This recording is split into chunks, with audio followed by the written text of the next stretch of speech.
Assalamualaikum warahmatullahi wabarakatuh. Perkenalkan, nama saya Nikmatun Sabiga. Di sini saya akan membuat video pembelajaran mengenai peran DPR dan MPR dalam sistem ketatanegaraan Indonesia. Jadi, jika kalian ingin tahu apa saja peran DPR dan MPR, tonton video ini sampai akhir ya.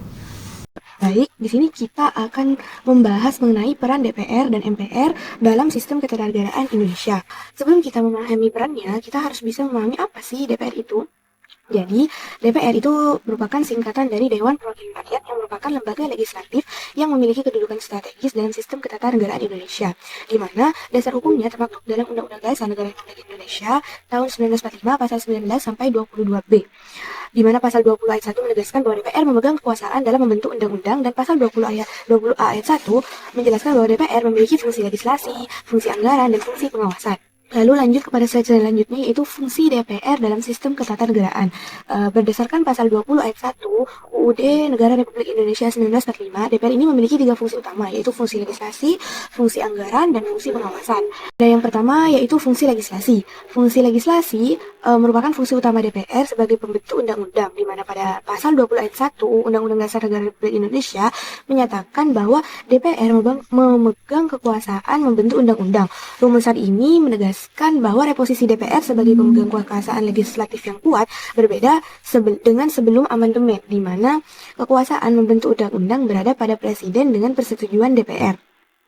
Apa saja kewenangan dalam fungsi legislasi? Ada 3. Yang pertama, mengajukan RUU, di mana DPR dapat mengajukan RUU, membahas RUU bersama Presiden, dan memberikan persetujuan akhir terhadap sebuah undang-undang.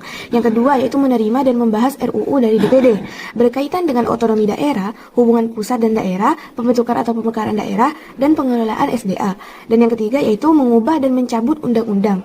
Fungsi DPR yang kedua yaitu fungsi anggaran. Fungsi anggaran itu sendiri merupakan kewenangan DPR untuk bisa membahas dan menyetujui rancangan anggaran pendapatan dan belanja negara atau disingkat RAPBN yang diajukan oleh Presiden. Pada pasal 23 UUD Negara Republik Indonesia tahun 1995 menegaskan bahwa DPR memiliki hak dan kewajiban untuk menentukan arah kebijakan fiskal negara. Apa saja kewenangan dalam fungsi anggaran? Ada 3 juga, yaitu yang pertama membahas RAPBN bersama pemerintah. Melalui ini merupakan mekanisme kontrol yang paling efektif, di mana untuk memastikan akuntabilitas pemerintah dalam penggunaan keuangan negara melalui badan anggaran atau Banggar DPR. Dan yang kedua yaitu menyetujui asumsi makroekonomi dan alokasi anggaran, di mana perannya dalam menyetujui asumsi makroekonomi, proyeksi fiskal, dan alokasi anggaran sektor-sektor strategis. Yang ketiga yaitu pemantauan pelaksanaan APBN, di mana mencangkup pemantauan pelaksanaannya melalui audit BPK dan evaluasi realisasi APBN. Lanjut kepada fungsi yang ketiga, yaitu yang terakhir, yaitu fungsi pengawasan, di mana fungsi pengawasan ini DPR menjadi elemen penting dalam mekanisme check and balance, di mana pengawasannya dilakukan untuk memastikan bahwa kebijakan pemerintah berjalan secara efektif, efisien, dan sesuai peraturan perundang-undangan. Pengawasan DPR meliputi berbagai aspek, mulai dari pelaksanaan undang-undang, penggunaan anggaran negara, sampai evaluasi kebijakan publik. Instrumen pengawasannya ada 3, ada hak interpelasi, ada hak angket, ada hak menyatakan pendapat. Hak interpelasi itu maksudnya meminta keterangan kepada pemerintah mengenai kebijakan penting dan strategis.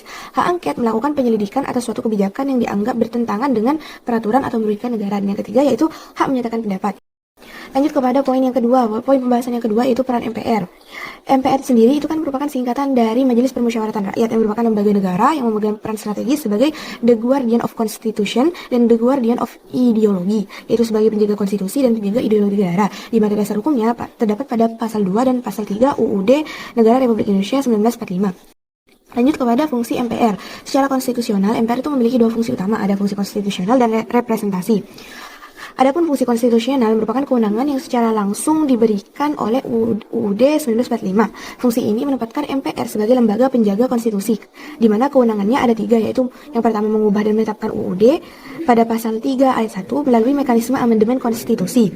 Dan yang kedua yaitu melantik presiden dan wakil presiden, pasal 3 ayat 2, di mana pelantikan merupakan bentuk legitimasi formal terhadap pemerintah baru sebagai bentuk kesinambungan dan pengesahan konstitusional. Dan yang ketiga yaitu memberhentikan presiden atau wakil presiden yang terdapat pada pasal 3 ayat 3 melalui mekanisme impeachment.